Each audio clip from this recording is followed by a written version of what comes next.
Hello friends, welcome to my channel Chaurasia coaching class. आप सभी मित्रों को सादर नमस्कार। मैं राम भवन चौरसिया आज आपको अपना मोस्ट इम्पॉर्टेंट टॉपिक हिंदी वर्णमाला के अंतर्गत बहुविकल्पी प्रश्न बताने वाला हूं, जो बहुत ही महत्वपूर्ण है। मैं इस वीडियो में विगत परीक्षाओं में पूछे गए प्रश्न से संबंधित, जैसे TET, CTET, super TET, TGT, PGT इत्यादि आईएएस, पीसीएस जैसे प्रश्नों में पूछे गए प्रश्नों का समायोजन किया हूं, जो बहुत ही महत्वपूर्ण है। मैं इसमें कठिन से कठिन प्रश्नों को लिया हूं, जिससे आप किसी भी परीक्षा में जाएं तो आपके लिए वह पेपर और वह प्रश्न सहज और सरल लगे। क्योंकि अगर हम कठिन से कठिन चीज़ पढ़ते हैं तो कोई भी प्रश्न हो वो हमारे लिए सरल हो जाता है। अगर हम सरल चीज़ पढ़ेंगे तो हमारे लिए सरल चीज़ भी कठिन हो जाता है। इसलिए हम अपने इस प्रश्नोत्तरी में बहुत ही महत्वपूर्ण और लगभग अधिकतर प्रश्न जो है मैं विगत परीक्षाओं से पूछे गए प्रश्नों से ही लिया हूं, जो बहुत ही महत्वपूर्ण है। अगर हमारा यह वीडियो जो आप लोगों को अच्छा लगे तो आप लोग लाइक, सब्सक्राइब अवश्य करें तथा बेल आइकन प्रेस को करना न भूलें, जिससे हमारे सभी वीडियोज़ का नोटिफिकेशन आपको मिलता रहे। तो हम ज़्यादा समय न लेते हुए अपने सब्जेक्ट पर आते हैं, क्योंकि हमको जो है आपको ये वीडियो जो है शॉर्टकट बनाना है, इसलिए हम ज़्यादा समय नहीं लेते हैं। हाँ, एक चीज़ और है कि हम कुछ प्रश्न ऐसे इसमें डाले हैं कि उस प्रश्न से संबंधित और भी प्रश्न बनेंगे, उसका शॉर्ट और सहज मज़ेदार ट्रिक भी बताते जाएंगे, जिससे उससे संबंधित और भी प्रश्न आपके सामने आवे तो आप बहुत ही आसानी तरीके से, बहुत ही सहज और सरल तरीके से उसको तुरंत आप लगा सकते हैं। तो ठीक है, हम अपना वीडियो स्टार्ट करते हैं। यहाँ देखिए, यह लगभग 50 प्रश्नों का सेट है, 51 प्रश्नों का लगभग ये सेट है, और इसको हम जल्दी जल्दी पढ़ाएंगे, जिससे कि आपको तैयारी करने में आसानी हो। चूँकि हम यहाँ पर वर्णमाला से संबंधित व्याख्या करने नहीं आए हैं, बल्कि आपको एक प्रैक्टिस सेट दे रहे हैं, जो आप उसमें आप स्वयं को मूल्यांकन करें कि हम इसमें से कितने प्रश्नों का उत्तर लगा सकते हैं।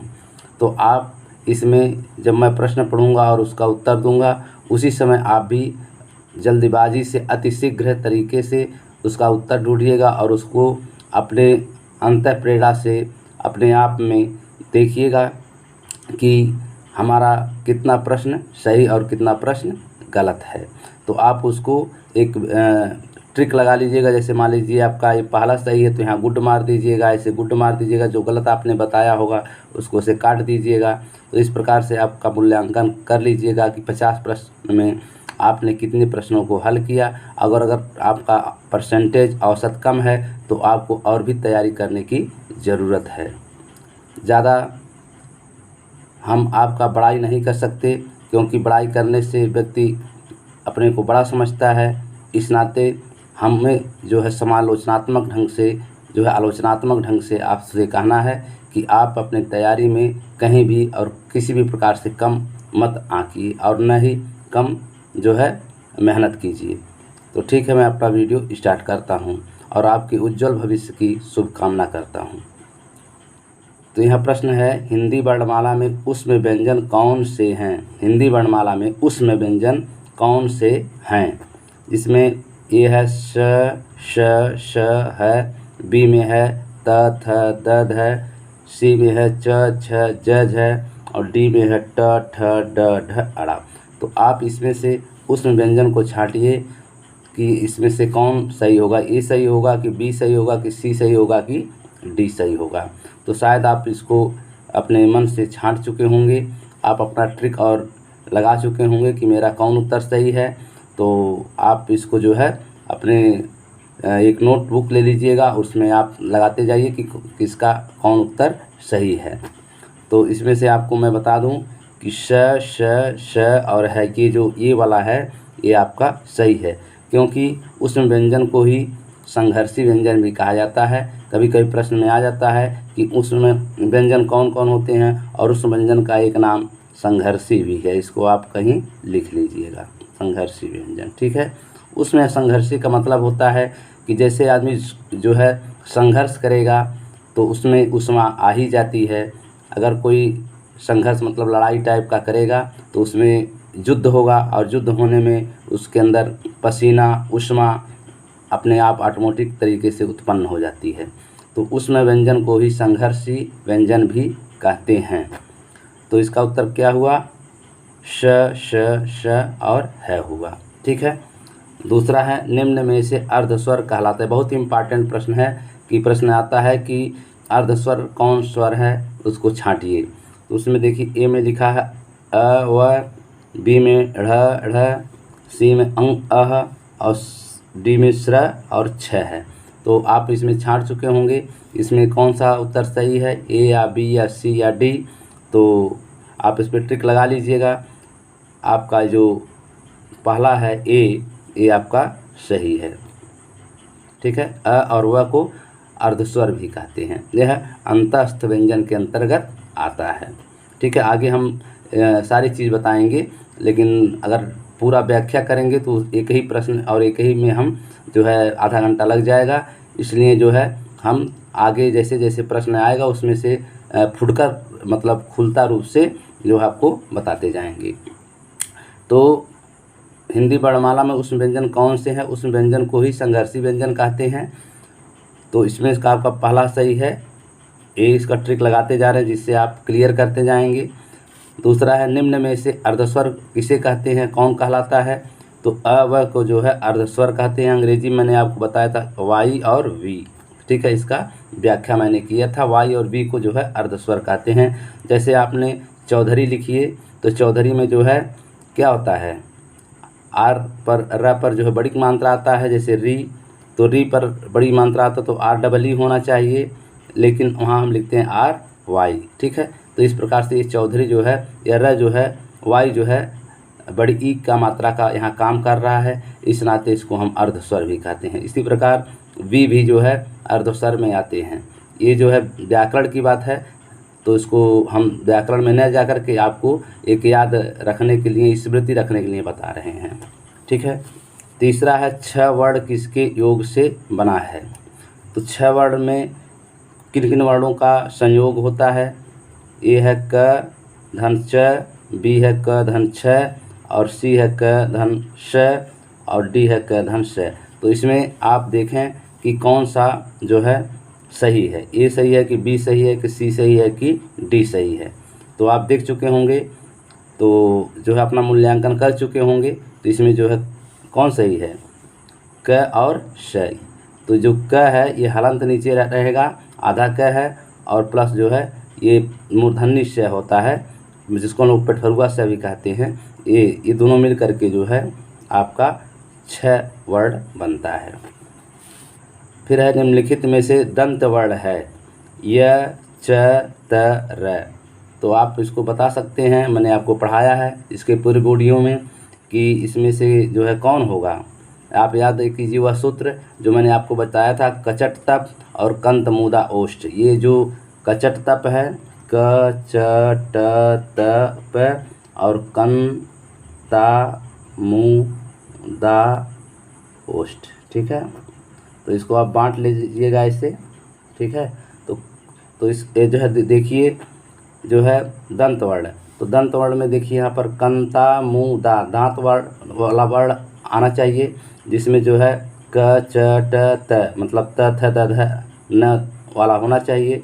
तो त थ द ध न वाला में जो है निम्न से दंत वर्ण, तो क च त नहीं अनुसारी क च ट त प। तो आपका जो है त वर्ग का जो अच्छा है वही जो है दंत वर्ग है, ठीक है। क्योंकि देख लीजिए यहाँ पर क च ट त प और यहाँ पर कं ता मू दा ओष्ठ, तो दा मतलब दंत वर्ण और त से त वर्ग। तो इस प्रकार से जो है ये वाला वर्ग जो है आपका होता है। तो त वर्ग में कौन कौन वर्ण आते हैं? त, थ, द, ध, न आते हैं। तो यहाँ पर त आपका है। इस प्रकार से निम्नलिखित में से दंत वर्ण कौन हो गया? त हो गया। फिर आगे है, कौन सी ध्वनि अल्प प्राण है? ठीक है, तो यहाँ पर दिया ध, थ, त, ख। तो अल्प प्राण के विषय मैंने बताया है कि जिन स्वरों या जिन वर्णों का उच्चारण में हर्ष स्वर मतलब बहुत कम जो है समय लगता है उनको अल्प प्राण कहते हैं। जिसमें आपका ध, थ, त और ख है। और मैंने आपको और एक बात बताया था कि अल्प प्राण में हकार नहीं होता है। अल्प प्राण में हकार नहीं होता है, हकार नहीं होता है। तो हकार मतलब होता है यच, अंग्रेजी में जाएंगे तो यच होता है। तो इसका अगर हम इस अंग्रेजी बनावें, मैं आपको ये सूत्र बता दे रहा हूँ, ये आपके आजीवन काम में आएगा कि अल्प प्राण में हकार नहीं होता है, जिसको अंग्रेजी में यच कहते हैं। तो ध की अंग्रेजी बनाइए तो क्या होगा? DHA। थ की अंग्रेजी बनाइए तो THA। और त की अंग्रेजी बनाइए तो TA। और ख की अंग्रेजी बनाइए तो KHA।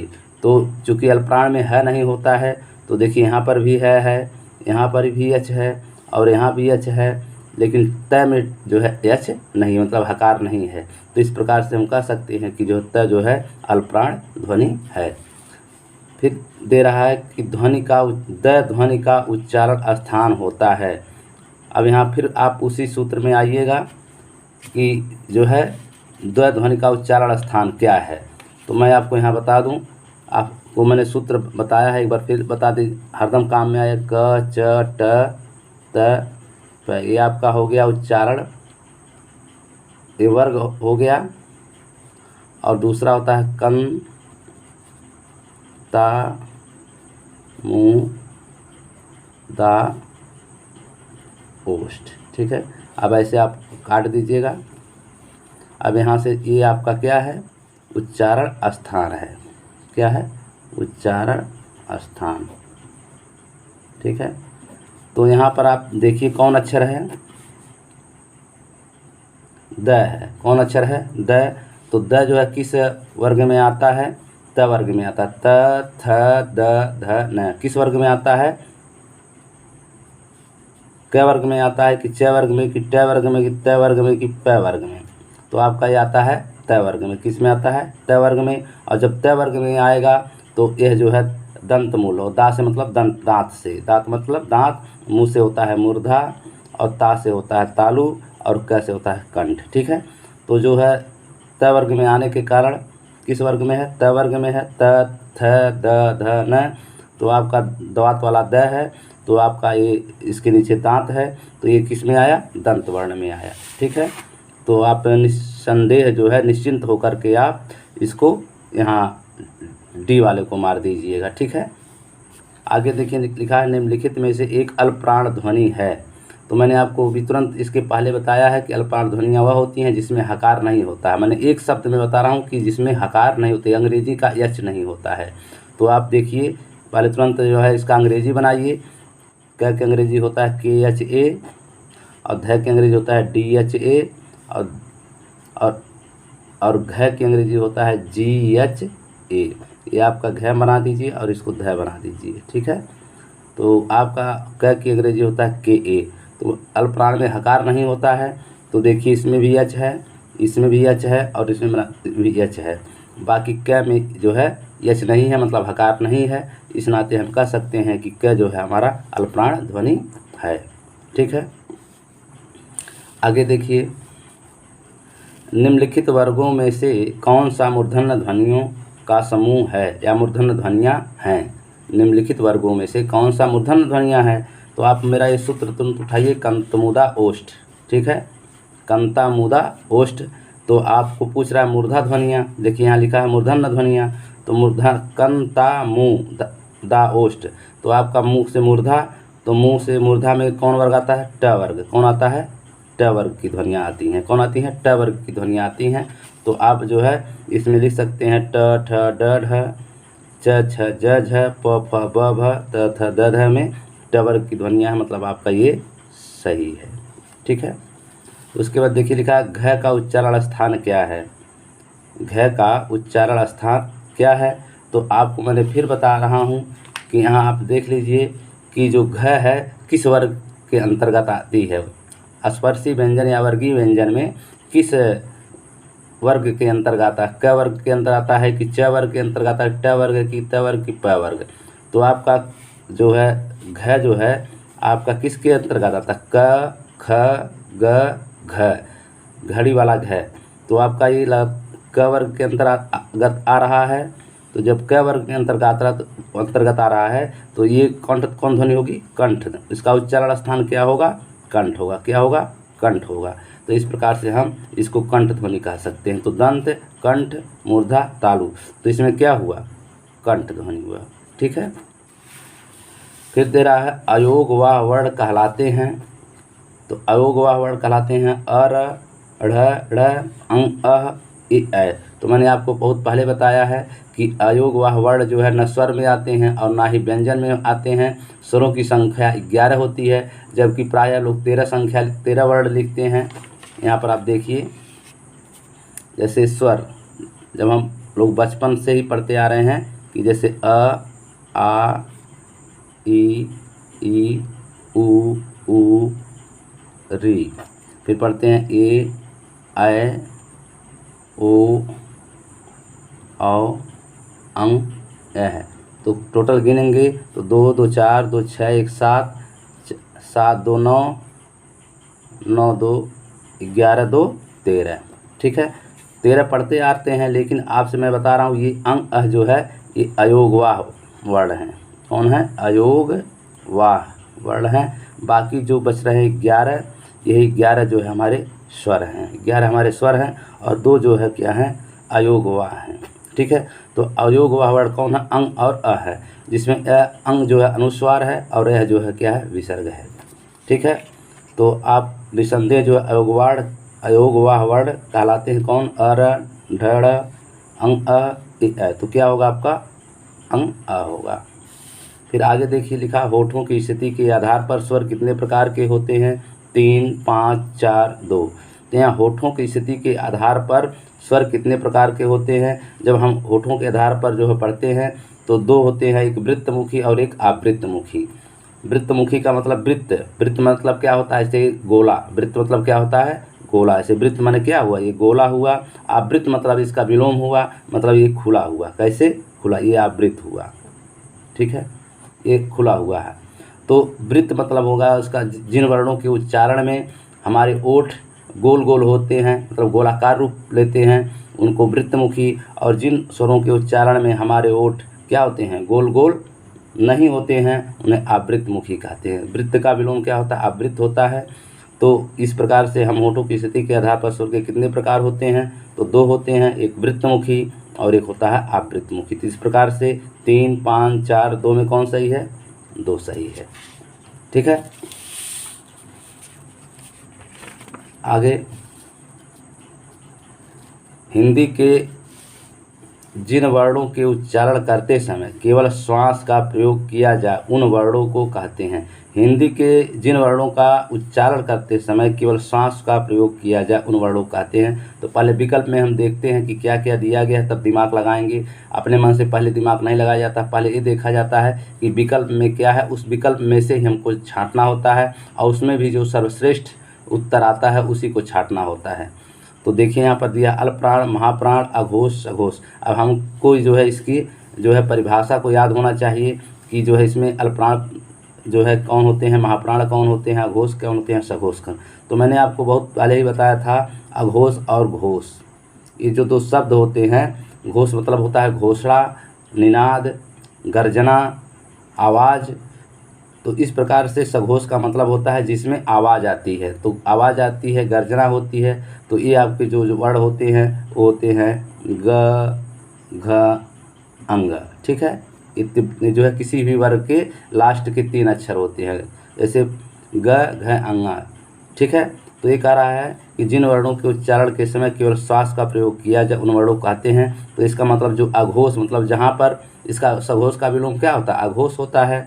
तो अघोष मतलब लिख रहा अघोष, मतलब है घोषणा, यह निनाद, अगरज, ठीक है, यह आवाज़, मतलब जिसमें आवाज़ न हो। तो जब हम किसी वर्णों का उच्चारण करेंगे जिसमें हम सिर्फ सांस से उच्चारण करेंगे तो वह कौन वर्ण होगा, सघोष होगा कि अघोष होगा, अघोष होगा, उसमें घोषणा नहीं हो रहा है। इसका मतलब हो रहा है कि हम जो भी वर्ण का उच्चारण कर रहे हैं उसमें आवाज़ नहीं आ रही है, और जब आवाज़ नहीं आएगी, निनाद नहीं होगा, घोषणा नहीं होगा, तो वो जो है वर्ण कहाँ होंगे, अघोष होंगे। तो इस प्रकार से हम कह सकते हैं कि जो है वह इसका उत्तर क्या होगा, अघोष होगा, ठीक है। फिर जरा प्रश्न के आधार पर लय किस प्रकार की ध्वनि है। तो पहले हम इसका विकल्प देखते हैं, इसमें क्या क्या दिया है, तब उसके बाद दिमाग लगाएंगे। तो यहाँ पर दिया उत्क्षिप्त, प्रकंपित, संघर्षशील, पार्श्विक। उत्क्षिप्त व्यंजन को ही द्विगुण व्यंजन भी कहते हैं, इसको आप लोग याद रखिएगा, ठीक है, जिसमें आता है ढ के नीचे बिंदी और अड़ के अंदर बिंदी। प्रकंपित कौन अक्षर होता है, र होता है। संघर्षशील आपका उसमें व्यंजन होता है लगभग, उसके पार्श्विक अक्षर जो होता है लय होता है। तो प्रश्न के आधार पर लय किस प्रकार की ध्वनि है, तो लय जो है आपका क्या हुआ, पार्श्विक ध्वनि है। मैंने आपको उदाहरण बताया था कि लता मंगेशकर जो है पार्श्विक गायिका हैं, पार्श्व गायिका हैं। पार्श्व का मतलब होता है कि अगल बगल आसपास। तो जीव, जैसे हम जब लय वर्ण की ध्वनि करते हैं तो हमारी जो जीभ है उस जीभ के अगल बगल से हवा निकलती है, ठीक है। आप बोल कर देख लीजिए, ल बोलिए तो देखिए, अपने मुंह में बोल कर देखिए, जब ल बोलेंगे तो आपके जीभ के अगल बगल में आसपास जो है हवा निकलती है। बोलिए ल ल ल, तो देखिए हवा निकल रहा है ना, तो आसपास या से जो हवा निकलती है तो उसको पार्श्विक कहते हैं।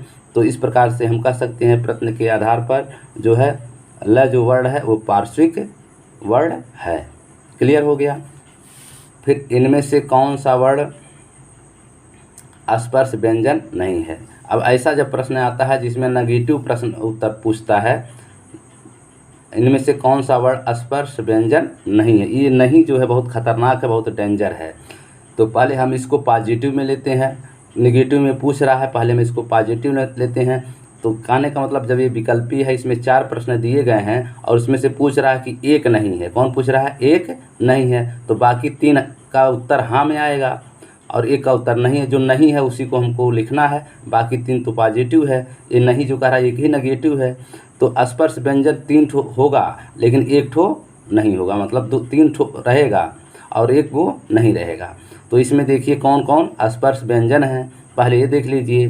तो स्पर्श व्यंजन को ही वर्गीय व्यंजन कहा जाता है, आप जानते ही हैं।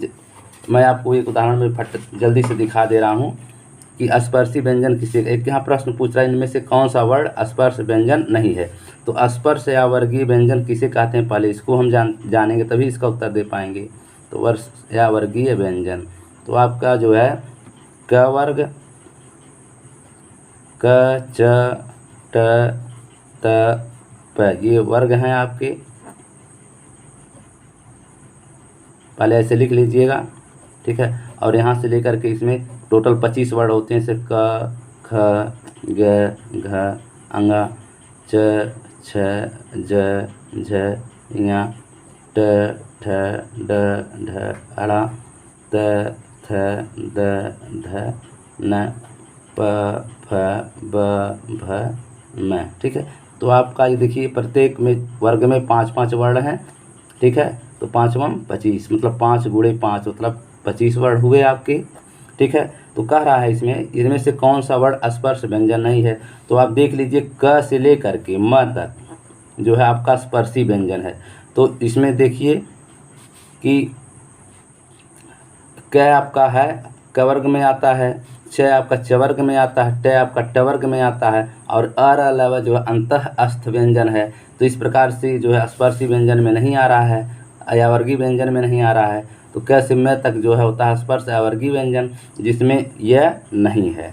यह अलावा जो होता है ये आपका अंतस्थ व्यंजन होता है। कौन व्यंजन होता है, अंतः अस्थ व्यंजन, अंतः अस्थ व्यंजन होता है।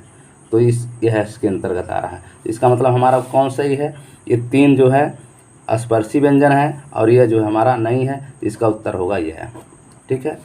कौन सा वर्ण घोष नहीं है। फिर देखिए यही प्रश्न आ रहा है, कौन सा वर्ण घोष नहीं है। घोष का मतलब घोषणा करना, निनाद करना, आवाज़ आना।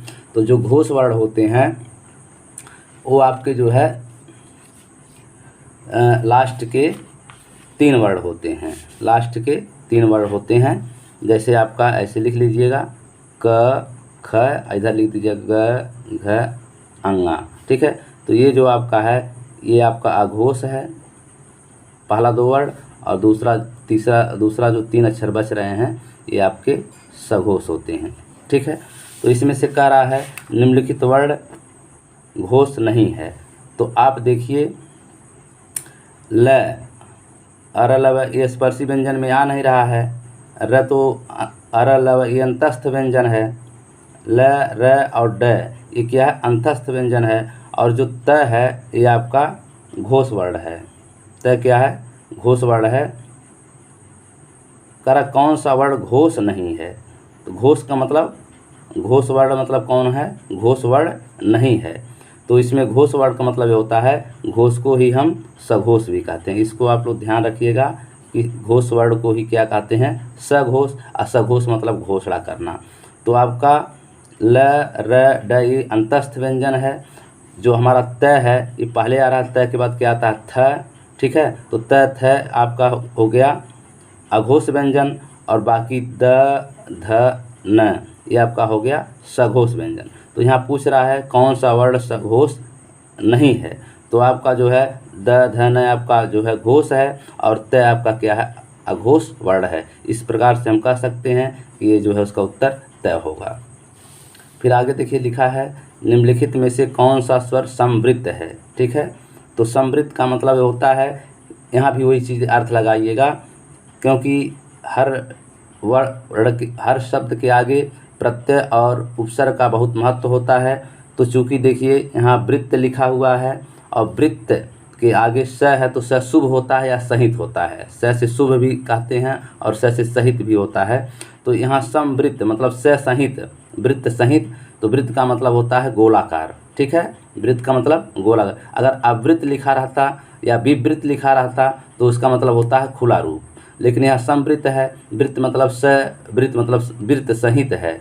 तो वृत्त सहित में जब हम किसी वर्ण को बोलेंगे, किसी स्वर को बोलेंगे, और जब हमारे जो है जीभ की आवाज़ या मुंह की जो घुमाव है अगर गोलाकार होता है तो वो कौन वर्ण हुआ, समवृत्त हुआ।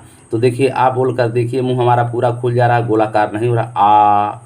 आ पूरा मुंह बा दे रहे हैं, हम फैला दे रहे हैं, लेकिन हमारा मुंह गोल नहीं हो रहा है। आ उसी प्रकार आओ, तो आओ भी देखिए सीधा जा रहा है। आए वो भी जो है सीधा जा रहा है, लेकिन ई जब बोल रहे हैं तो हमारा मुंह क्या हो रहा है, ऐसे गोला हो जा रहा है। क्या हो रहा है, गोला हो रहा है। तो इस प्रकार से जो है हमारा वर्ण जो है ई जो है समवृत्त है। फिर देखिए निम्नलिखित में से कौन सा स्वर समवृत्त है, तो इसका उत्तर ई हो गया। फिर लिखा है निम्नलिखित में से अंतःस्थ व्यंजन है। तो मैंने आपको बताया ही है कि अर ल व, अभी इसके पहले भी बताया हूँ कि अ र ल व ये जो 4 वर्ण हैं ये अंतःस्थ व्यंजन है। कौन है, अंतःस्थ व्यंजन है। ठीक है, तो प्रश्न क्या पूछ रहा है, पहले इसको देखें। निम्नलिखित में से अंतःस्थ व्यंजन है, तो क्या आपका जो है क्या है, क वर्ग के अंतर्गत आता है, स्पर्शी व्यंजन है। ख आपका क वर्ग के अंतर्गत आता है, स्पर्शी व्यंजन है। प भी आपका जो है स्पर्शी व्यंजन है। यह जो है आपका है, यह जो है अंतःस्थ व्यंजन है। तो इसका उत्तर क्या होगा, यह हो गया।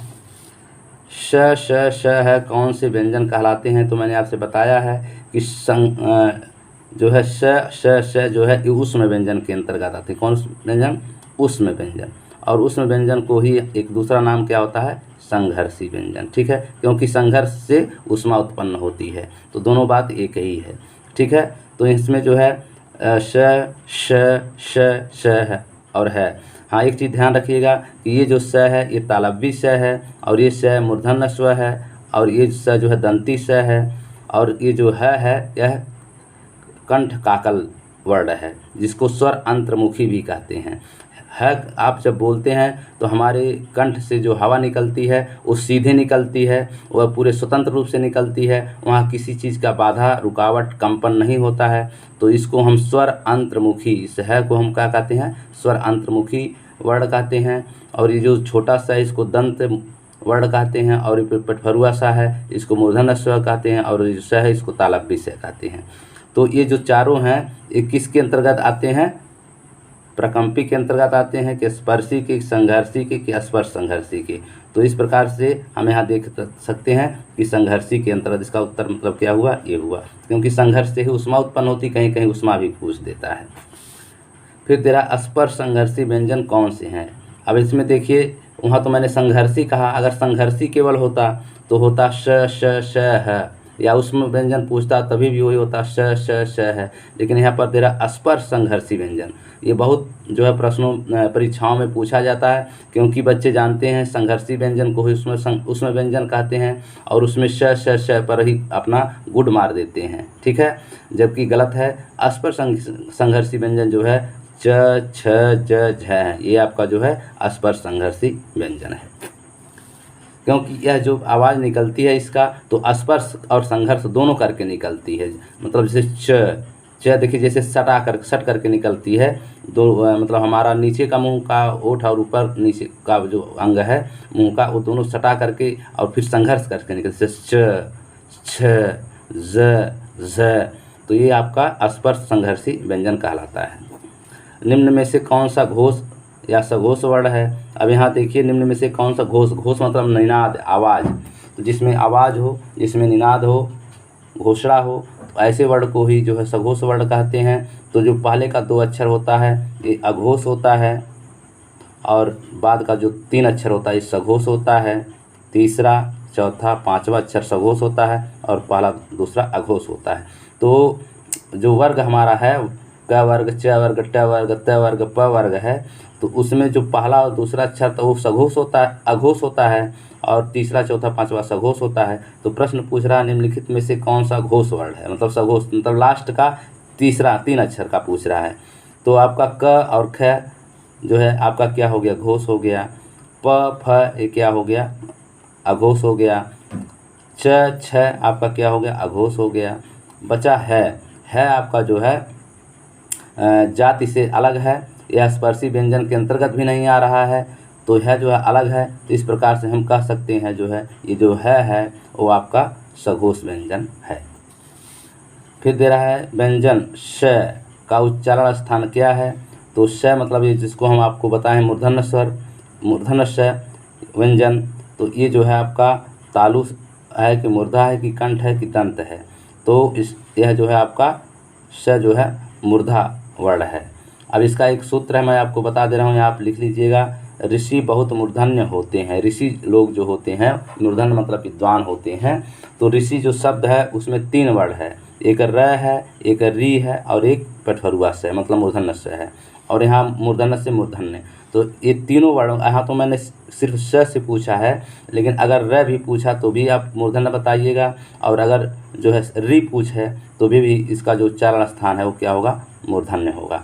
तो यह याद रखिएगा, अगर ऋषि बहुत मूर्धन्य होते हैं, जब र आ जाए या री आ जाए या स इनका उच्चारण स्थान पूछे तो आप तुरंत कहिएगा मन ही मन कि ऋषि बहुत मूर्धन्य होते हैं। और ऋषि में आपका 3 वर्ण आता है, र, रथ वाला र, और ऋषि वाला री, और सलीफा षटकोण वाला श। ये तीनों जो है आपका मूर्धन्य वर्ण होते हैं। तो इस प्रकार से व्यंजन स का उच्चारण स्थान क्या हुआ? तालु, मूर्धा, कंठ, दंत। तो आपको जो है मूर्धा क्लियर है। इस प्रकार से आपको 3 वर्ण का और जानकारी हो गया। फिर आगे देखिए,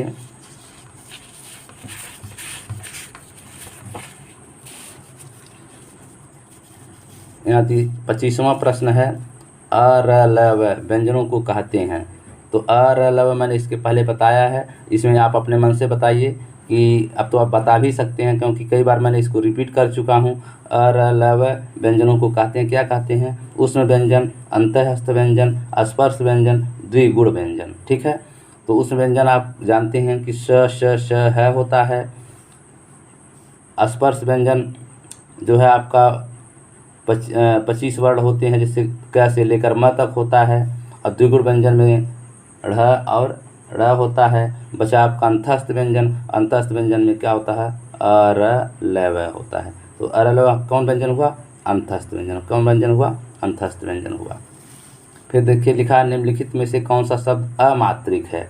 अमात्रिक का मतलब जिसमें मात्रा नहीं हो, तो कारखाना, चहचहाना, कलरव, अमिताभ। तो आप देखिए सब में जो है आ का मात्रा इसमें भी लगा, आ का मात्रा है, इसमें छोटी न पर छोटी की मात्रा है, तो मतलब सब बाकी तीन में जो है मात्रा है, मतलब मात्रिक हुआ। और जो सी है इसमें कलरव लिखा है, इसमें कोई मात्रा नहीं है, तो इस प्रकार से हम कह सकते हैं कि जो सी है मतलब कलरव है, यह अमात्रिक शब्द है। आगे देखिए लिखा निम्नलिखित में से कौन सा मूर्धन्य ध्वनि नहीं है। फिर वही उल्टा पूछा, तो मूर्धन्य ध्वनि नहीं है, तो इसका मतलब हुआ कि 4 विकल्प दिया है, उसमें मूर्धन्य ध्वनि नहीं है, तो 3 मूर्धन्य ध्वनि हो सकता है और 1 मूर्धन्य ध्वनि नहीं है। तो मूर्धन्य ध्वनि कौन वर्ग में कौन वर्ण है, इसको पहले हम जानेंगे।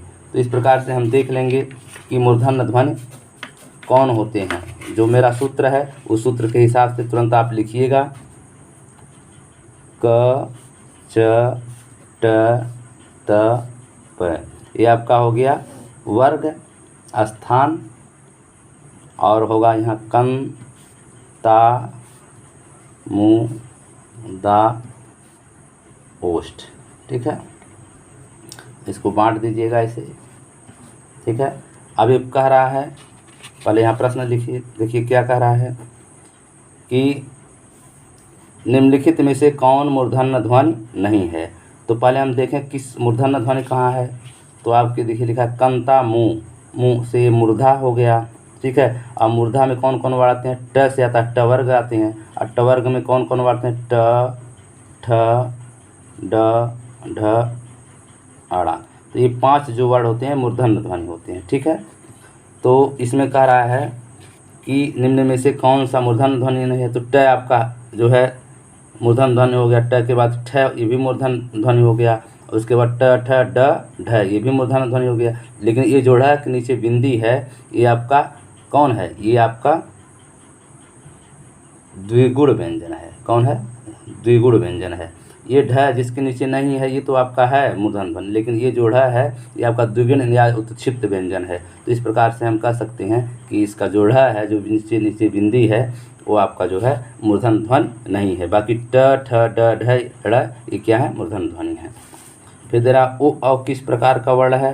तो ओ औ किस प्रकार का वर्ण है, मूर्धन्य है कि तालव्य है कि कंठोष्ठ है कि दंतोष्ठ है। तो आपको जो है ये जानना होगा कि ओ औ किन वर्णों से मिलकर बना हुआ है। यह एक संयुक्त स्वर है, जैसे ओ और औ, ये क्या है, संयुक्त स्वर हैं। क्या है, संयुक्त स्वर हैं। ये 2 वर्णों से मिलकर बने हुए हैं।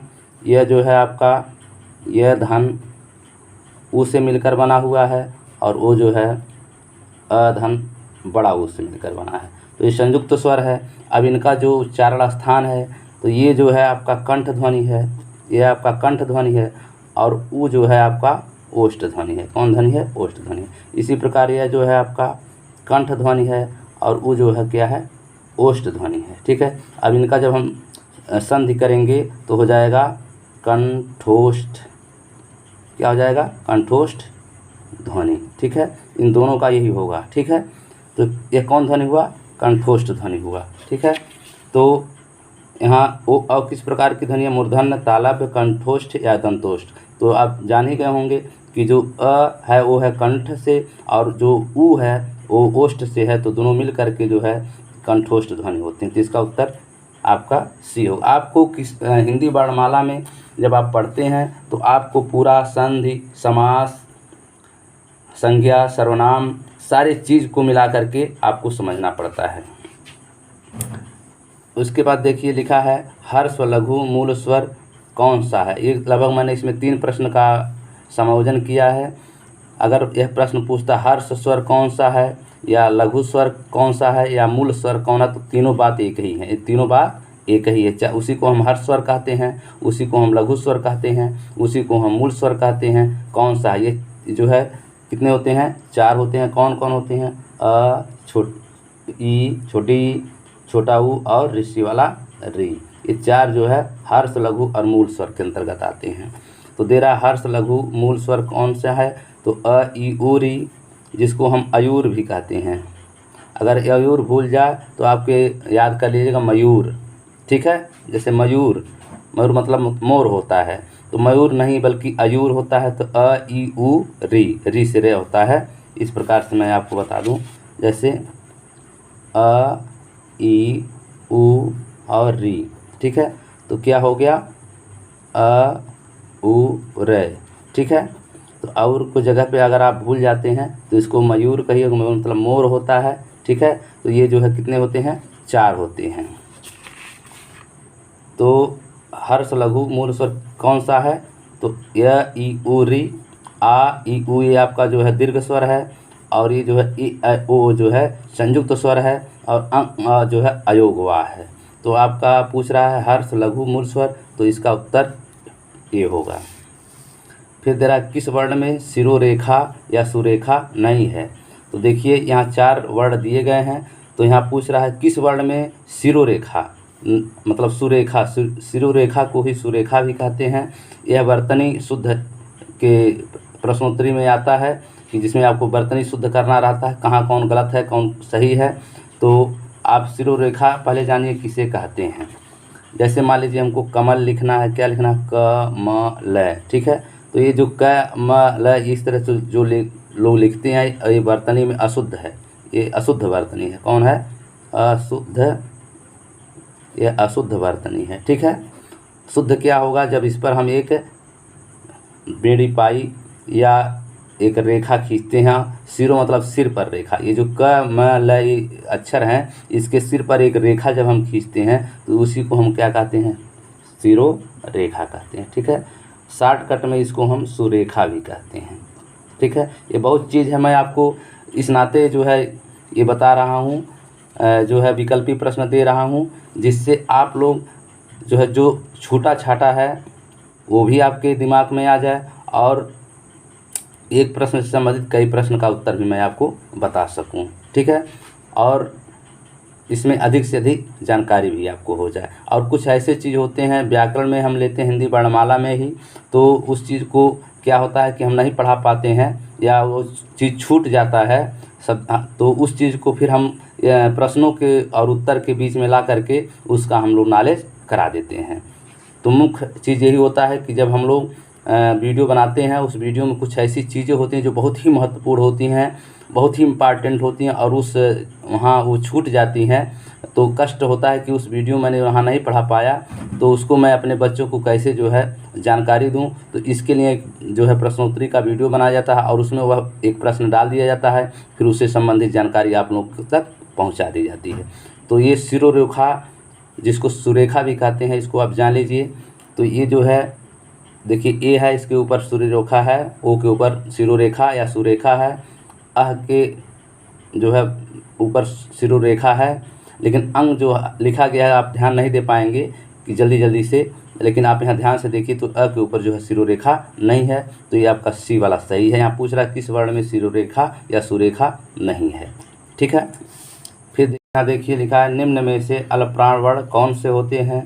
तो मैंने आपको बताया है कि अल्पप्राण की और महाप्राण की जब भी बात आए, तो जिन वर्णों में यच लगा हो, अंग्रेजी का यच, तो उसमें जरिए ये जो है यच जो है महाप्राण है, और महाप्राण में है भी आ रहा है, जैसे म हाँ में क्या अच आ रहा है, तो जिसमें यच रहे वो महाप्राण है, और जिसमें देखिए अल्प में यच नहीं आ रहा है, तो इस प्रकार से यह जो है अल्पप्राण व्यंजन है। तो यहाँ पर पहले हम सबसे पहले इसका अंग्रेजी में लिखते हैं, जैसे क का अंग्रेजी होगा के ए, और ग का अंग्रेजी होगा जी ए, और ध की अंग्रेजी होगा डी एच ए, और ठ की अंग्रेजी होगा टी एच ए, और फ का पी एच ए, और भ का बी एच ए, और थ का टी एच ए। तो इस प्रकार से देखते हैं तो सभी में जो है एच आ रहा है, मतलब एच से एच किस में आता है, एच मतलब है होता है मतलब महाप्राण। तो आपका जो देखिए क और ग में यच नहीं है, तो इस प्रकार कह सकते हैं कि क और ग क्या है, अल्पप्राण व्यंजन है। फिर देखिए यहाँ लिखा है किन शब्दों में द्वित्व वर्णों का प्रयोग किया गया है। अब देखिए एक नया शब्द आ गया, किन शब्दों में द्वित्व वर्णों का प्रयोग हुआ है। द्वित्व का मतलब होता है डबल, द्वित्व का मतलब होता है डबल, ठीक है। क्या होता है, डबल वर्ड, ठीक, क्या होता है, डबल वर्ड। तो जैसे यहाँ पर दिया है दिल्ली, सत्य, संसार, कृष्ण। तो जो उसमें देखिए ल ल डबल आ गया है, तो जहाँ पर दो व्यंजन वर्ण लगातार जो है 2 बार आ जाएं उनको जो है द्वित्व वर्ण कहते हैं। तो यहाँ दिल्ली में देखिए ल ल 2 बार आया है, तो ल ल 2 बार आया है, तो इस प्रकार कह सकते हैं कि दिल्ली जो हमारा द्वित्व वर्ण है। इसी प्रकार से बच्चा, कच्चा, सच्चा, पक्का, कुत्ता, ये सब क्या है, ये जो है द्वित्व वर्ण के अंतर्गत आते हैं। यहाँ पूछा है किन शब्दों में द्वित्व वर्णों का प्रयोग हुआ, तो जैसे दिल्ली, सत्य, संसारी शब्द हैं, इन शब्दों में जो है द्वित्व वर्ण का प्रयोग हुआ है, तो किसमें हुआ, दिल्ली में हुआ है। फिर द्विगुण उत्क्षिप्त व्यंजन है, तो मैंने आपसे बताया है कि अ आ इ ई उ ऊ में जो ढ़ और ढ है ये क्या है, द्विगुण या उत्क्षिप्त व्यंजन है। फिर दे रहा है वर्णमाला में संयुक्त स्वर कौन सा है, तो मैंने आपको अभी पूर्व में बताया है कि जो ए ऐ ओ औ है ये जो है क्या है, संयुक्त स्वर हैं। तो ये जो है ए यह धन ई से मिलकर बना है, ये जो है यह धन बड़ी ई से मिलकर बना है, वो जो है अ धन छोटा ऊ से मिलकर बना है, और औ जो है यह धन बड़ा ऊ से मिलकर बना है। दीर्घ स्वर अगर पूछता है तो 3 है, आ, ई और ऊ, बड़ा ऊ। और अगर हर्ष, मूल और लघु स्वर पूछता है तो अ, ई, उ, री। तो यहाँ पूछ रहा है वर्णमाला में संयुक्त स्वर कौन सा है, तो अ आ, ई, ए ऐ, ए ओ और अंग है। तो देखिए यहाँ पर ए और ओ जो है क्या है, संयुक्त स्वर है। ठीक है। फिर दे रहा है नवीन विकसित ध्वनियाँ कौन सी हैं, तो ये जो उ है ये प्राचीन है, ये अप्राचीन है, श प्राचीन है, और जो ख और ज है इसके नीचे देखिए नुक्ता लगा है, इसको क्या कहते हैं, नुक्ता। तो लेकिन इसका बोलने का तरीका भी अलग होता है। जैसे यहाँ अगर हम ख और ज लिखें तो इस प्रकार बोलेंगे ख ज, लेकिन इसको हम इस तरह ख ज इस तरह बोलते हैं। तो ये विदेशी शब्द हैं, जैसे अरबी फारसी से शब्दों से लिया गया है, आयत शब्द हैं ये। तो ये इसको जो है हम क्या कहेंगे, नवीन विकसित ध्वनियाँ। तो ये जो ख मतलब हिंदी वर्णमाला में कहीं भी आप देखें तो नीचे किसी भी नीचे नुक्ता नहीं लगा रहता है, नुक्ता मतलब नीचे बिंदी, लेकिन यहाँ देखिए 2 नुक्ता लगा है दोनों के नीचे, तो इसको जो है नुक्ता कहते हैं। और इसको बोलना का जो उच्चारण है इस प्रकार बोलते हैं ख ज। तो नवीन विकसित ध्वनियों में आप लिखेंगे ख और ज।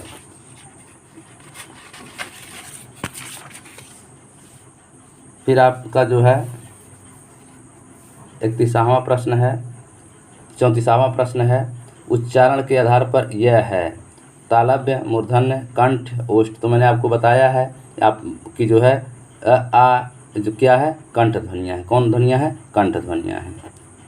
हिंदी की स्पर्श घोष महाप्राण ओष्ठ ध्वनि है, हिंदी की स्पर्श घोष महाप्राण ओष्ठ ध्वनि है। तो यहाँ पर हम ये देखते हैं कि जो विकल्प दिए गए हैं ठ, थ, ह, भ, तो अगर हम चारों को एक ही बार दिमाग लगाएंगे कि चारों में से कौन है, तो हम जो है नहीं लगा पाएंगे, उसमें विचलित हो जाएंगे। तो पहले हम उसका जातिवार जो है बंटवारा करते हैं। तो सबसे अच्छा यह है, देखिए इसमें अस्पर्श में 25 व्यंजन है, इसको हम छाँट नहीं सकते। घोष में छाँट सकते हैं, क्योंकि घोष जो है 3 वर्ड होते हैं लास्ट के, जैसे क ख आपका घोष अघोष हो गया, और ग घ अंगा क्या हो गया, सघोष हो गया। मतलब एक वर्ग में जो लास्ट के 3 अक्षर होते हैं वो घोष वर्ण होते हैं, और पहले 2 अक्षर जो होते हैं अघोष होते हैं। इस प्रकार हम छाँट लेंगे। महाप्राण भी छाँट सकते हैं और ओष्ठ भी छाँट सकते हैं। तो चलिए पहले हम ओष्ठ वर्ण को छाँटते हैं। तो ओष्ठ वर्ण में वैसे भी छाँट लें, पहले ओष्ठ वर्ण में एक वर्ग का पहचान हो जाएगा, और उस वर्ग से हम फिर आगे ले लेंगे। तो ओष्ठ वर्ग का पहले पहचान करें। तो ओष्ठ वर्ण में आता है कौन, कन, क, च, ट, त, प, ठीक है, और कन, ता, मु, दा, ओष्ठ। तो लास्ट में 5वां वर्ड आ रहा है कन, ता, मु, दा, ओष्ठ। तो ओष्ठ वर्ड जो हमारा 5वां संख्या पर आ रहा है। उसी प्रकार जो है वर्ग में हम उठाएं तो क, च, ट, त, प, प से मैंने पतंग वाला प वर्ग आ रहा है। तो प, फ, ब, भ, म, ये जो 5 वर्ड है ये आपको कौन हो गए, ओष्ठ ध्वनियाँ हो गई। कौन हो गई, ओष्ठ ध्वनियाँ हो गई। ये देखिए आपका कंता, मु, दा, ओष्ठ। तो ओष्ठ जो है आपका आ गया। तो ओष्ठ से आप पकड़ लीजिए कि प वर्ग के सभी अक्षर जो है ओष्ठ ध्वनियाँ हैं। अब प वर्ग के जो 5 वर्ण हैं इसमें कोई इसमें है कि नहीं है, पहले इसको क्लियर करें। तो जो है देखिए ठ है, कहाँ गया, हाँ, ठ है, थ है और भ है। ठीक है, तो देखिए ठ थ है ये आपका नहीं आ रहा है प में, प वर्ग में। भ आ रहा, प फ ब भ म, तो भ आ रहा है, तो मतलब एक चीज़ यह क्लियर हुआ। अब हम ओष्ठ जो है क्लियर कर लिए कि ओष्ठ से जो है हम छांट लिए कि ये भ हो रहा है। अब महाप्राण में आएंगे, तो महाप्राण के लिए मैंने बताया है कि महाप्राण में है आ रहा है, तो है से एच आना चाहिए, तो भ की अंग्रेजी क्या होगा, बी एच ए। तो इसमें देखिए एच भी आ गया, दो चीज़ क्लियर हो गया। फिर देखिए घोष, घोष का मतलब होता है कि लास्ट का 3 वर्ड, तो प फ आपका हो गया घोष, अब ब भ म ये तीनों हो गया सघोष। तो आपका ये जो है भ ये भी क्लियर हो गया। फिर आ गया स्पर्श, तो क से लेकर म तक जो है क्या होता है, स्पर्श व्यंजन होता है, तो उसमें क से म तक होता है, तो प फ ब भ म, तो भ भी आ गया। तो इस प्रकार हम कह सकते हैं कि जो है ये भ ही क्लियर है।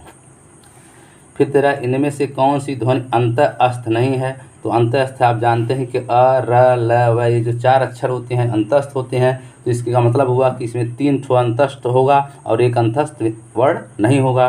तो यह इसमें है नहीं, र है, ल है, व है। ठीक है, तो जो है यह नहीं है, र है, ल है, व है, बाकी दे रहा है बकरी वाला ब। तो ये जो बकरी वाला ब है ये आपका क्या है, अंतस्थ व्यंजन है कि स्पर्शी व्यंजन है कि वर्गीय व्यंजन है। ये जो है प फ ब भ में जो है प वर्ग के अंतर्गत आते हैं, ओष्ठ व्यंजन है, ये स्पर्शी व्यंजन है। ये ब जो है आपका अर ल व, ये अ र ल व, ये भ्रमित करने के लिए दोनों को एक तरह लिख दिया है। देखिए व को ब के रूप में लिख दिया है, जबकि ये जो अट्ट वाला व होता है ये आपका जो है अंतस्थ व्यंजन में आता है और ब जो है स्पर्शी व्यंजन में आता है। तो 3 ठो र ल व तो मिल गया, लेकिन ब नहीं मिल रहा है, इस नाते ये सही है। फिर तेरा अल्पप्राण ध्वनियों का समूह कौन है, तो अल्पप्राण ध्वनियों का समूह पूछ रहा है। तो अल्पप्राण ध्वनियों का समूह तो मैंने बताया कि अल्पप्राण वे ध्वनियाँ होती हैं जिनमें हकार नहीं होता, माने यच नहीं होता। तो पहले तुरंत हम बिना देर किए इसका अंग्रेजी तुरंत लिखते हैं और उसमें तुरंत दिमाग नहीं लगाना है, क्योंकि परीक्षा काल में सूत्र दिमाग काम नहीं करता है बल्कि ट्रिक ही ज़्यादा काम करता है, और सूत्र से हम भ्रमित भी हो जाते हैं, लेकिन ट्रिक जो है जो होता है वो हमको भ्रम से दूर कर देता है और उसमें हम गलत भी नहीं होते हैं। तो तुरंत हम अंग्रेजी इसका लिखेंगे। अंग्रेजी का तय का होता है टी ए, थ का होता है टी एच ए और न का होता है एन ए। अब यहाँ पूछ रहा है समूह, अल्पप्राण ध्वनियों का समूह मतलब जो भी होगा वो सब जो है अल्पप्राण ही होंगे। क का देखिए क, ख का होता है के एच ए और ग का होता है जी ए। फिर देखिए च का होता है सी एच ए और ज का होता है जे ए और ए का होता है ए। फिर ट का देखिए टी ए, ठ का होता है टी एच ए और ड़ का होता है एन ए। ठीक है, तो इसमें देखिए आपका एच यहाँ भी है, एच यहाँ भी है, यहाँ मतलब थ में भी एच है और यहाँ देखिए ख में भी एच है और यहाँ देखिए ठ में भी एच है और यहाँ जो है जो च है, च का अंग्रेजी होता है सी एच ए। ठीक है, तो ये जो एच होता है उसको नहीं माना जाता। जब छ होता तो सी डबल एच ए होता तो उसको हम महाप्राण कहते। तो ये एच तो च का अंग्रेजी होता है सी एच ए, तो च ये जो है ये इसको हकार नहीं कहेंगे, इसमें भी हकार नहीं है, जे में इसमें भी हकार नहीं है, इसमें भी हकार नहीं। तो इस प्रकार से हम कह सकते हैं कि च ज य जो है आपका क्या है, अल्पप्राण ध्वनियों का समूह है। फिर लिखा निम्नलिखित में से दंत ध्वनि है, तो दंत ध्वनि के लिए फिर वही सूत्र हम फट लगाएंगे तुरंत। ठीक है, दंत ध्वनि पहले हम देखेंगे दंत ध्वनियों में कौन वर्ग आ रहा है। तो दंत ध्वनियों में कन, ता, मु, दा, ओष्ठ। ठीक है, अब इसका जो है ये तो उच्चारण स्थान के आधार पर हो गया। अब हम वर्ग के अनुसार सूत्र लिखेंगे क, च, ट, त, प। तो आपका दांत वाला पूछ रहा है, कह रहा है कि निम्न में से दंत ध्वनि है। आप यहाँ देख सकते हैं कि विकल्प में व, थ, फ और ब है। अब पूछ रहा है दंत ध्वनि क्या है, कौन है। तो इसको जानने का मैंने सूत्र बहुत पहले आपको बताया था, एक उच्चारण स्थान के आधार पर और एक वर्गीय व्यंजन की क्रम संख्या के आधार पर। तो पहले हम लिखेंगे वर्गीय व्यंजन के क्रम संख्या के आधार पर। यहाँ लिख दे रहे हैं आप लोग, वर्गीय व्यंजन के क्रम संख्या का सूत्र। इससे आपको बहुत ही जल्दी जो 25 वर्ग होते हैं वर्गीय व्यंजन, ये 25 वर्णों का आप जो है तुरंत बता देंगे कि कौन जो है कंठ है, कौन तालव्य है, कौन मूर्धन्य है, कौन वर्ष्य है, कौन जो है मूर्धा है, ये सब आप तुरंत बता देंगे। उसके बाद आप लिख लीजिए नीचे उच्चारण स्थान का सूत्र। ठीक है, अब इसको आप 5 भाग में बांट लीजिए। ठीक है, ठीक है। अब यहाँ लिखिएगा क च ट त और प। ठीक है, यहाँ हो जाएगा कन ता मु दा ओष्ठ। अब देखिए इसमें भी 5 है, इसमें भी 5 है, 1 2 3 4 5। अब आपका पूछ रहा है दंत ध्वनि इसमें से कौन है, इसका मतलब है 3 जो ध्वनियाँ हैं ये नहीं है, बाकी एक ही ध्वनि जो है दंत ध्वनि होगी। तो यहाँ दा से आप लेंगे दांत, मुँह से लेंगे मूर्धा, ता से लेंगे तालु और क से लेंगे कंठ, ओष्ठ आपका है ही है। तो हमको पूछ रहा है दंत ध्वनि। देखिए यहाँ लिखा है ना निम्न में से दंत ध्वनि है, तो दांत यहाँ नीचे है, तो इसके ऊपर आप जाएंगे तो यहाँ त है, त से मतलब होता है त वर्ग। क्या होता है? त वर्ग के सभी अक्षर। तो त वर्ग में कौन कौन अक्षर आते हैं? तो आता है त थ द ध न। तो इसमें देख लीजिए कि ये जो 5 वर्ण हैं इसमें है कि नहीं है। तो थ देखिए आपका यहाँ पर है, तो आपको आंसर क्लियर हो गया कि ये थ जो है आपका जो है दंत ध्वनि है, बाकी व फ और व दंत ध्वनि नहीं है। इस सूत्र के माध्यम से आप स्पर्शीय व्यंजन के जितने भी अक्षर हैं क ख ग घ ङ च छ ज ट ठ ड ढ ण त थ द ध न प फ ब म, ये सब जो है जैसे आप कैसे आप लेंगे तो हो जाएगा क वर्ग के सभी अक्षर, च से हो जाएगा च वर्ग, ट से हो जाएगा ट वर्ग, त से हो जाएगा त वर्ग और प से हो जाएगा प वर्ग। अब इसको मैं इस तरह लिखा हूँ बेड़ी में और इसको मैं खड़ी में लिख रहा हूँ। अब कैसे हो जाएगा? यहाँ से कंठ ध्वनि, कंठ, उसके बाद कंता, ता से तालु, उसके बाद कंता मुँह से मूर्धा, उसके कंता मुँह दा, दा से दांत और प से हो जाएगा ओष्ठ। ठीक है, ओष्ठ ध्वनि। ठीक है, तो ये आपका सूत्र है। इस सूत्र के माध्यम से आप जो है 25 वर्ण का जो है आप तत्काल रिजल्ट दे सकते हैं। इसके बाद इनमें से ओ का उच्चारण स्थल है, इसमें विकल्प दे रहा है कंठोष्ठ, दंत, मूर्धन्य, तालु।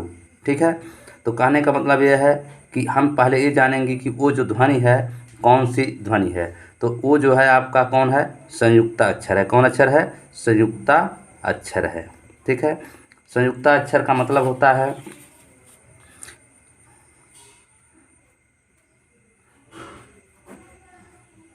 जो 2 वर्णों से मिलकर बना हो, 2 व्यंजन वर्ण।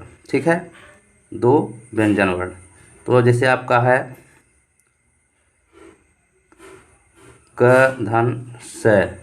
ठीक है, यहाँ नीचे हलंत रहेगा, बराबर होता है 6। ये तो व्यंजन है। इसी प्रकार जो है स्वरों में भी संयुक्ता स्वर होते हैं। ये संयुक्ता अक्षर जो है व्यंजन का मैंने बताया, ये जो है 4 होते हैं। इसमें जो है छ, त्र, ग और श्र होते हैं। ठीक, ये 4 जो है संयुक्ता व्यंजन हैं। इसी प्रकार 4 जो है संयुक्त स्वर होते हैं। ये भी 4 ही होते हैं संयुक्त स्वर। कितने होते हैं? 4 होते हैं। कौन कौन होते हैं? ए, ऐ, ओ और औ। ठीक है, अब इसमें कौन कौन स्वर मिले होते हैं?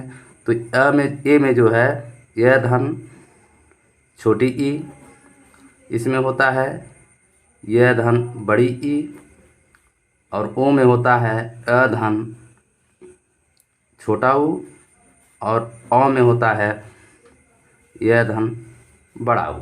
ठीक है, तो इसमें देखिए दोनों 2 स्वर हैं, तो दोनों स्वरों का जो उच्चारण स्थान होगा वो अलग अलग होगा, भिन्न होगा।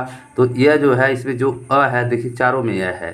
ठीक है, तो ये चारों में यह है, तो यह की जो उच्चारण स्थान है वो आपका कंठ है। क्या है?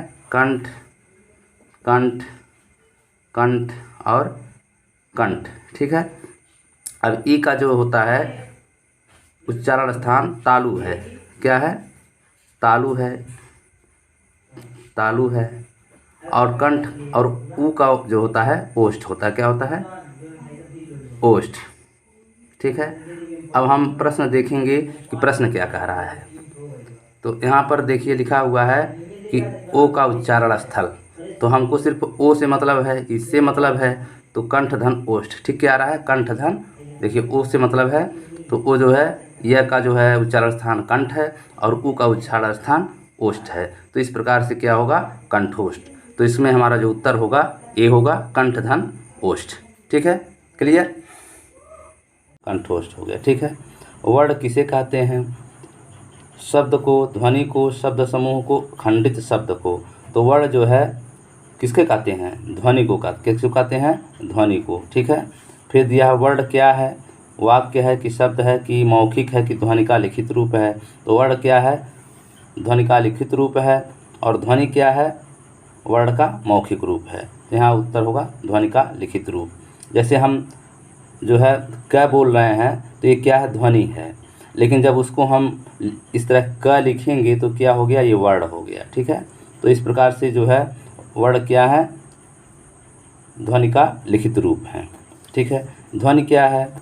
ध्वनि वर्ण का मौखिक रूप है, ध्वनि का लिखित रूप है, वाक्य का संकेत रूप है, वाक्य का मौखिक रूप है।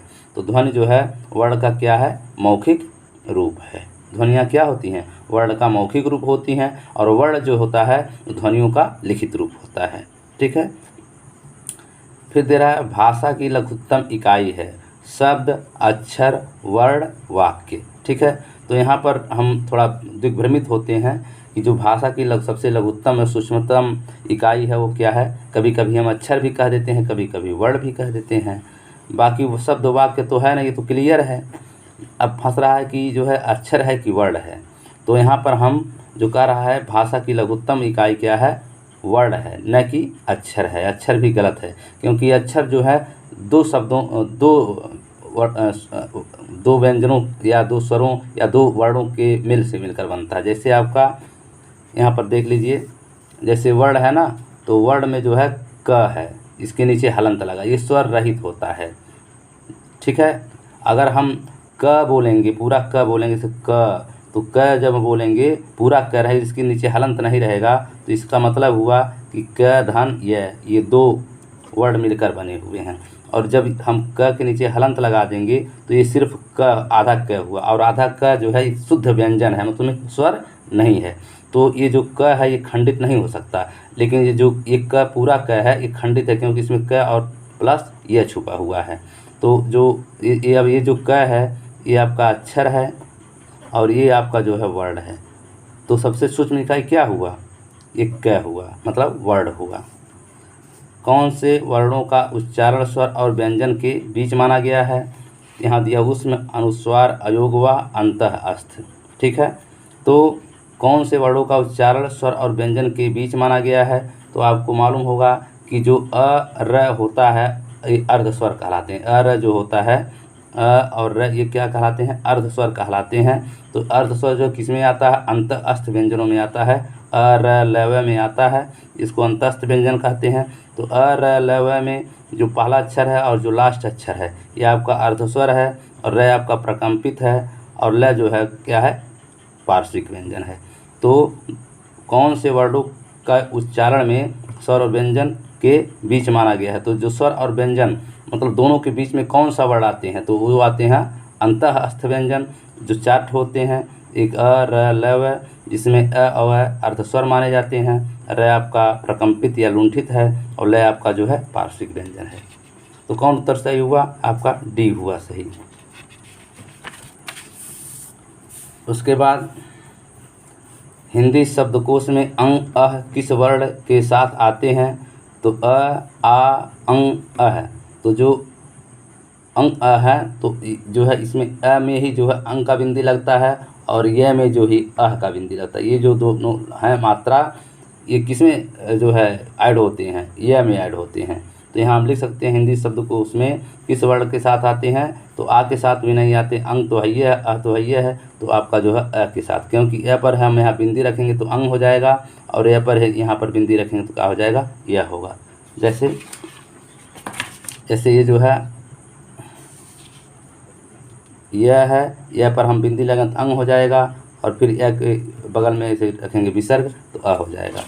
तो हिंदी शब्दकोश में अंग अ किस वर्ण के साथ आते हैं, तो यह के साथ आते हैं। हिंदी की तालव्य ध्वनियाँ हैं, तो तालव्य ध्वनियाँ आप जान ही रहे हैं कि क च ट त प और कं ता मू दा ओष्ठ। तो ता जो आ रहा है ता से तालव्य हो गया, और वर्ग में जाइए तो क च मतलब च छ ज झ इया जो आपका वर्ण है ये आपका जो है तालव्य वर्ण है। तो यहाँ देखिए प फ ब भ म क ख ग घ ङ ट ठ ड ढ ळ और च छ ज झ, तो कौन हुआ आपका, ये आपका जो है तालव्य वर्ण है। किन ध्वनियों का अनुस्वार कहा जाता है, किन ध्वनियों को अनुस्वार कहा जाता है, स्वर के बाद आने वाली ध्वनियाँ, स्वतंत्र रूप से उच्चारित ध्वनियाँ, स्वर के साथ आने वाली ध्वनियाँ, व्यंजन के बाद आने वाली ध्वनियाँ। तो जो स्वर के बाद आने वाली जो ध्वनियाँ होती हैं उनको ही जो है अनुस्वार कहते हैं। जैसे आपका अंग है, तो यहाँ पर अगर हम संत विच्छेद करते हैं तो अन यह आएगा प्लस आधा न आएगा। तो ये आपका यह क्या है, स्वर है, और आपका न क्या है, व्यंजन है। ठीक है, तो कह रहा है कि स्वर के बाद आने वाली ध्वनियाँ, तो देखिए यह जो क्या है आपका स्वर है, स्वर के बाद यह स्वर है, स्वर के बाद ही न आ रहा है। इसी प्रकार जो अ होता है अ है, तो पहले यह आएगा फिर है आएगा। ठीक है, तो कह रहा है किन ध्वनियों को अनुस्वार कहा जाता है, तो स्वर के बाद आने वाली ध्वनियों को अनुस्वार कहा जाता है। ठीक है, वर्णमाला किसे कहते हैं, शब्द समूह को, शब्द गणना को, वर्णों के संकलन को, या वर्णों के व्यवस्थित समूह को। तो यहाँ हम लिखेंगे वर्णों के व्यवस्थित, क्योंकि कोई भी वर्णमाला होता है वो व्यवस्थित होता है, क्रमबद्ध होता है, सुसंगठित होता है। ठीक है, फिर दे रहा है भाषा की सबसे छोटी इकाई कौन सी है, स्वर है कि व्यंजन है कि वर्ण है कि शब्द है। तो आपको मैंने बताया है कि जो है अगर यहाँ अक्षर भी आता तो अक्षर गलत होता है, यहाँ पर वर्ण सही है। हिंदी वर्णमाला में व्यंजनों की संख्या कितनी होती है, तो हिंदी वर्णमाला में जो व्यंजनों की संख्या मैंने बताया है 33, 11 तियाँ 33, 11 गुणे 3 11 तियाँ 33, और 11 जो है क्या होते हैं, स्वर होते हैं। ठीक है, तो इसमें कौन उत्तर सही हुआ, 33 बी। इनमें से कौन सा वर्ण स्वर है, तो ये अ ल क ऋ, तो ये जो ल आपका व्यंजन है, क आपका व्यंजन है, और ऋ भी आपका क्या है, संस्कृत वर्ण है, ये भी आपका व्यंजन है। उसके बाद अ जो है क्या है, स्वर है। इनमें से कौन सा वर्ण स्वर है, तो अ जो आपका है ये आपका स्वर, ये सही है। ठीक है, तो इस प्रकार से आपका जो है हमारा हिंदी वर्णमाला से संबंधित महत्वपूर्ण जो है प्रश्नोत्तरी था। इसमें मैंने आपको बहुत सी जानकारियाँ दिया। अगर आपको यह वीडियो अच्छा लगा हो तो अपने मित्र दोस्तों को भी यह शेयर करना न भूलें, और हमारे चैनल को लाइक एंड सब्सक्राइब करें। हमारे चैनल के नीचे एक लाल रंग का बटन होगा, उसको जब आप टच करेंगे तो उसमें 3 बटन दिखाई देगा, ऐसे 3 बटन दिखाई देगा। तो जो ऊपर वाला है आल लिखा होगा, इसको आप जब टच करेंगे तो हमारा चैनल सब्सक्राइब हो जाएगा, और सबसे पहले हमारे सभी वीडियोज़ का नोटिफिकेशन आपको मिलता रहेगा। धन्यवाद।